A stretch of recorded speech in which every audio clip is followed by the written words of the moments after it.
Ipinagdiriwang din sa iba pang bahagi ng bansa ang kapistahan ng Santo Niño.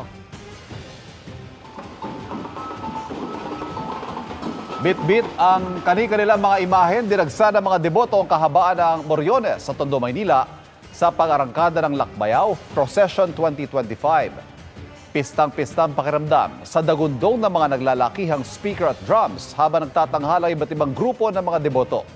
Bukas isasagawa ang Grand Procession o maringal na prosesyon ng Santo Niño. Samantala sa Midsayap, Cotabato naman, napuno ng makukulay na indakan ang Kadalanan Street ngayong bisperas ng pista ng Santo Niño. Ang taunang Halad Festival na maihahantulad din sa Sinulog sa Cebu at Ati-Atihan ng Panay ay isa sa mga highlight ng pista. Ang sa Cura Paroko ng Archdiocesan Shrine of Santo Niño, paraan nila ito ng pagpapasalamat sa mga natatanggap nilang biyaya gaya ng masaganang ani. 17 grupo ang nagtanghal para sa iba't ibang kategorya.